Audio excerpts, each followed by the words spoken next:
রেকর্ডের সঙ্গে বিরাট কোহলির সখ্যতা একদিনের নয়। আন্তর্জাতিক ক্রিকেটের লম্বা পথে কত রেকর্ডই তো নিজের করে নিয়েছেন এই ড্যাশিং ব্যাটার। বিশ্বকাপের এক আসরের সর্বোচ্চ রান, ওয়ানডে ফরম্যাটে সবচেয়ে বেশি সেঞ্চুরি, এই দুটি রেকর্ড নিজের করেছিলেন সবশেষ ওয়ানডে বিশ্বকাপে। টি-20 বিশ্বকাপেও সবচেয়ে বেশি রানের মালিক বিরাট।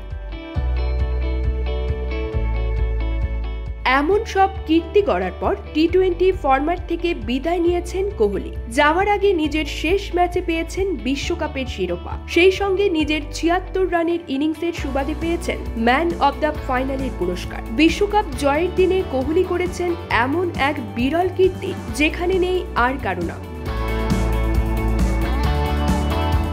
বিরাট কোহলির এই রেকর্ডের শুরু বয়সভিত্তিক ক্রিকেট থেকে। যুব বিশ্বকাপ, ওয়ানডে বিশ্বকাপ, চ্যাম্পিয়ন্স ট্রফি এবং টি-20 বিশ্বকাপ সবই পেয়েছেন তিনি। এমন কীর্তি নেই আর কোনো ক্রিকেটারে। এমনকি কোহলির সঙ্গে যুব বিশ্বকাপ জয় করে আসা রবীন্দ্র জাদেজাও ভাগ বসাতে পারেননি এই রেকর্ডে। নেই ভারতের অন্যতম সফল ওপেনার রোহিত শর্মার নামটাও।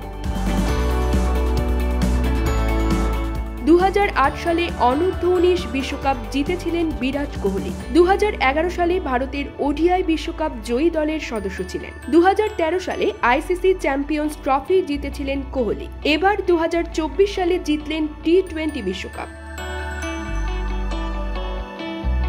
রবীন্দ্র জাদেজা কোহলির সঙ্গে যুব বিশ্বকাপ জয় করেছিলেন, ছিলেন চ্যাম্পিয়ন্স ট্রফি আর টি-20 বিশ্বকাপের দলে। তবে ২০১১ সালের ওয়ানডে বিশ্বকাপের স্কোয়াডে ছিল না তার নাম।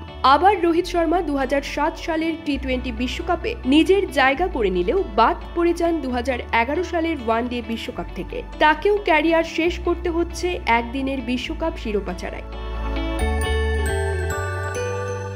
কোহলির ট্রফি ক্যাবিনেটে আইসিসির সব শিরোপাই যুক্ত হয়েছে, তবে সবই সাদা বলের ক্রিকেটে। বাকি আছে টেস্ট চ্যাম্পিয়নশিপের শিরোপা। দুইবার সেই আসরের ফাইনালে খেলেছে ভারত, একবার হেরেছে নিউজিল্যান্ডের কাছে, আরেকবার পরাজয়ের শিকার অস্ট্রেলিয়ার কাছে।